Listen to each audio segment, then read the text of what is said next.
क्या म्हणला? आरक्षण आमच्या हक्काचं नाही, कुणाच्या आरक्षण आमच्या हक्काचं नाही, कुणाच्या बापाचं. अरे या सरकारचं करायचं काय? या सरकारचं करायचं काय? आरक्षण आमच्या हक्काचं नाही, कुणाच्या बापाचं.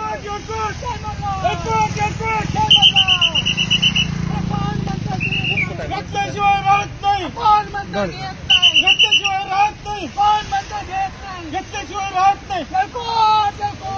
एकच मिशन.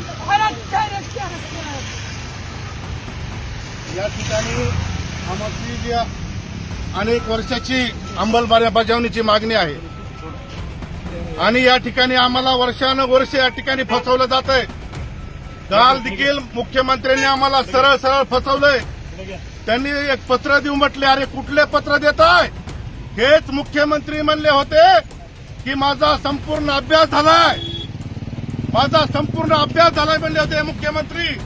मग आता तुम्ही अभ्यास विसरून गेलात काय? तुम्हाला अभ्यास झाला असेल तर तुम्हाला काय अडचण आहे?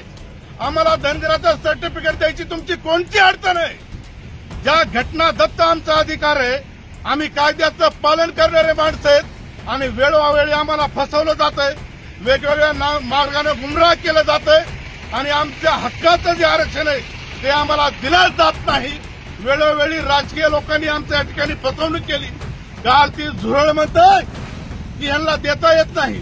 काल मुख्यमंत्री म्हटले की आम्हाला देता येत नाही. अरे आम्ही भीक मागत नाही, तुम्हाला महाराष्ट्र सरकारला द्यायचा अधिकार नाही हे आम्हालाही माहित आहे ना, आम्हालाही कळतं सगळं. आमचा अभ्यास आहे की तुम्हाला देता येत नाही.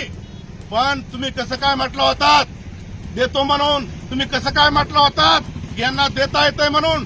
ज्यावेळेस तुम्ही विरोधी पक्ष होतात त्यावेळेस तुम्ही म्हणताय की आम्हाला देता येतंय.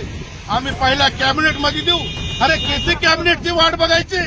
किती आता आम्हाला शेवटी बलिदानाची वेळ तुम्ही आमच्यावर आणताय. आमचा जीव काय एवढा रिकामा आहे काय? परंतु या गोरगरीब समाजासाठी आम्ही कितीतरी दिवसानं या ठिकाणी झगडतोय. आमचं आम्हाला द्या, आम्हाला भीक मागायची नाहीये. हा किती क्लेश करायचा? लाखोंचे मोर्चे निघतायत. अनेक 2 वेळेस आम्ही या ठिकाणी उपोषण केलं. आज आमच्या शरीरामध्ये वेगवेगळे जे अवयव आहेत ते डॅमेज व्हायची वेळ आली आहे. तुम्ही मात्र किती टाव पडला तरी ऐकत नाहीत.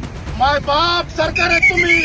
आता तरी जागा या आणि आमचं आम्हाला आरक्षण द्या. अरे 36व्या नंबरवर आम्हीच आहेत ना, दुसरं कोण आहे? कुठलं भूत तुम्ही आणतायत? सर सकट तुम्ही आम्हाला सर्टिफिकेट द्या आणि आमचा हा मार्ग मोकळा करा, एवढी मी तुम्हाला कळकळीची विनंती करतोय. नाहीतर आम्हाला आमच्या पद्धतीनं जे करायचं ते करू द्या. या जगाचा निरोप घ्यायचा असेल तर घेऊ द्या. तुम्हाला ते पाहिजे असेल तर आम्ही ते करायला तयार आहेत. एवढंच मी या ठिकाणी सांगू इच्छितोय.